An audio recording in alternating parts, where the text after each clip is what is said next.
Do you know the document that paved the way for Te Tiriti or Waitangi, yet most people have never heard of it? Without it, the differences between Te Tiriti or Waitangi and the Treaty of Waitangi and the debates surrounding the treaty principles and Māori sovereignty just don't make sense. Are you ready to wānanga about why we should care about the Māori Declaration of Independence? Kia ora e hoa mā, Kiri Prentice here, and this is another video in the Āhei series brought to you by Māori Minds.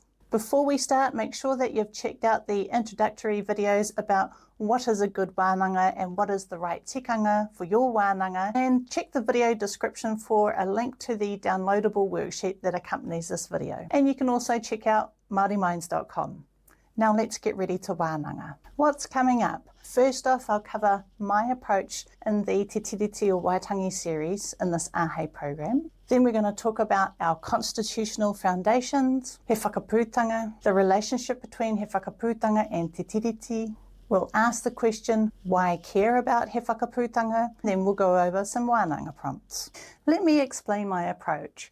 High-level overview. My videos and their worksheets provide a high-level overview. For a deeper understanding, further resources and wānanga are recommended. Additional references can be found at the end of the worksheets. Kuputaka, glossary.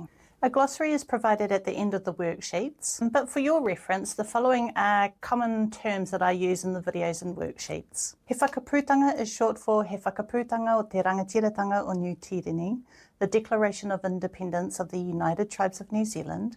Te Wakaminenga is short for Te Wakaminenga o Ngā Hapu o Nu Tīreni, the Confederation of Chiefs of the United Tribes or Sub-Tribes of New Zealand. Te Tiriti is short for Te Tiriti or Waitangi. That's the Te Reo Māori text. The treaty is short for the Treaty of Waitangi, the English text.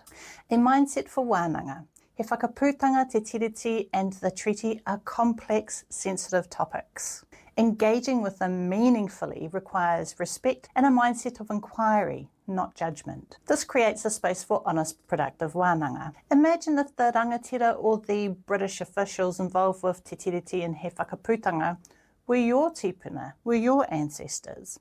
How would you feel if their intentions were misrepresented or dismissed? Approaching these histories with care fosters deeper understanding and more meaningful wānanga.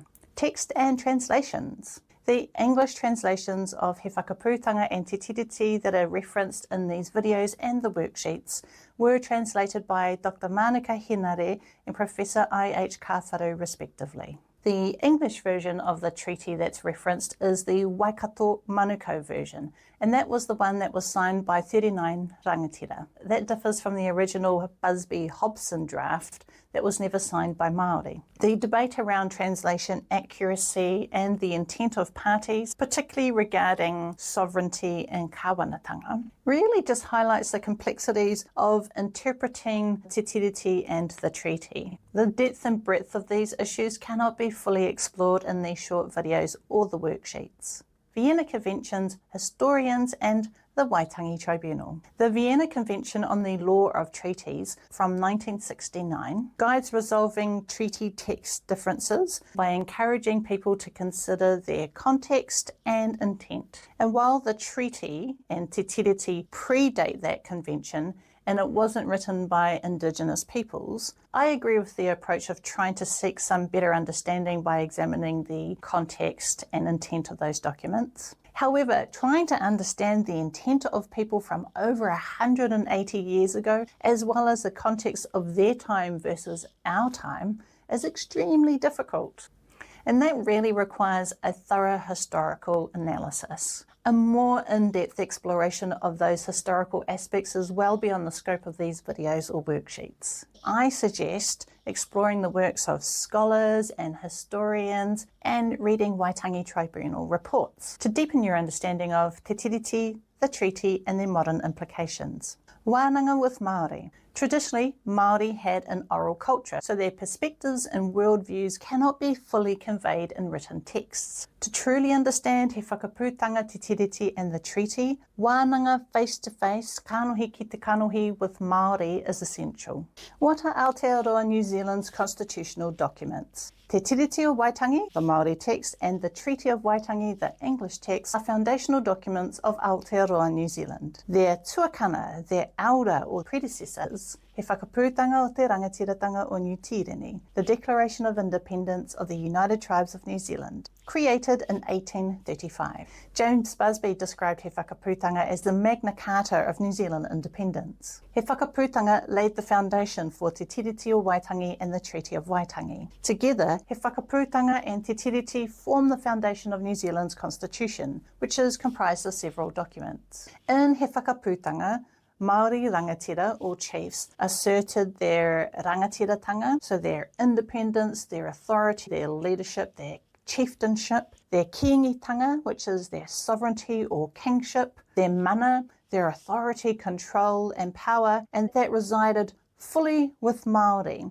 under the title of Te Wakaminenga o ngā hapu o Nu Tīreni, the Confederation of Chiefs of the United Tribes of New Zealand. So this was considered a sacred confederation by Māori, and they claimed the exclusive right to make laws, whakarite ture, to establish kāwanatanga, government or governance, in Aotearoa New Zealand, and the declaration sought British support to protect Māori sovereignty, and this declaration was fully recognised by King William IV in 1836. So this recognition allowed Māori to fly a flag, te kara, the United Tribes flag, and trade internationally under British protection. He Whakaputanga was initially signed on October the 28th, 1835 by 34 Māori rangatira or chiefs at the Waitangi residence of James Busby. And then over the next years, additional signatures were added, bringing the total to 52 by 1839. Notably, Te Whero, who was a rangatira who would later go on to become the first Māori king, signed He Whakaputanga during this period. The relationship between He Whakaputanga and Te Tiriti o Waitangi. When Māori chiefs or rangatira entered into treaty negotiations with the British Crown in 1840, they did so as sovereign entities, asserting their Rangatiratanga over Aotearoa New Zealand. He Whakaputanga had laid the foundation for Te Tiriti o Waitangi and the Treaty of Waitangi. He Whakaputanga and Te Tiriti both exist in Te Reo Māori and English versions, but they are dissimilar. However, Māori only ever signed the Te Reo Māori version of He Whakaputanga. Also, the Māori text of Te Tiriti differs significantly from English version of the treaty, particularly regarding kāwanatanga, governance and sovereignty. Most rangatira, over 500 including women, signed Te Tiriti, not the treaty. So their understanding of the treaty arrangement came from their language and that text. Te reo versions of He Whakaputanga and Te Tiriti reflect the Māori understanding of leadership and independence and their idea about what sovereignty or what might approximate sovereignty is, about mana and about Rangatiratanga. And that differs really significantly from the English text of the Treaty of Waitangi and Western understanding of things like property and sovereignty. So why care about the Māori Declaration of Independence, He Whakaputanga? Let's answer that in bullet points. It declared Māori independence in 1835. It asserted Māori sovereignty, their chiefly authority, so their kīngitanga and their rangatiratanga, and their mana. It sought British protection to safeguard Māori sovereignty. King William IV formally recognised Māori sovereignty and independence in 1836. It is the foundation of Te Tiriti o Waitangi. It informs a Māori understanding of Te Tiriti and the treaty. It is proof that Māori could distinguish between kīngitanga, sovereignty, and kāwanatanga, governance. And it is essential for understanding Te Tiriti and Māori sovereignty today. Do you want to learn more about He Whakaputanga, Te Wakaminenga, and pre-colonial Māori society? Why not check out this video on Māori Minds? And don't miss the next video in this series, How did Te Wakaminenga, the Confederation, shape Te Tiriti o Waitangi? Now here are the Wānanga prompts for you to consider. Pause the video after I go through them and choose which one you want to cover off today with your group. If you haven't already, print the downloadable worksheet that goes along with this video to help you along with your Wānanga. Wānanga Prompt 1, Public Awareness. Why do you think so many New Zealanders are unfamiliar with the country's constitutional and foundational documents like He Whakaputanga, Te Tiriti and the Treaty, despite their historic and legal significance. Wānanga Prompt 2. Legal standing. How does understanding Te Tiriti of Waitangi as a constitutional document challenge the claim that Te Tiriti has no legal standing? Wānanga Prompt 3. Lawmaking. How has the power to make laws in this country changed from the time of He Whakaputanga, and what role do Māori have in lawmaking today? Wānanga Prompt 4. Compared to the USA. What similarities and differences exist between He Whakaputanga and the American Declaration of Independence, especially concerning governance and sovereignty?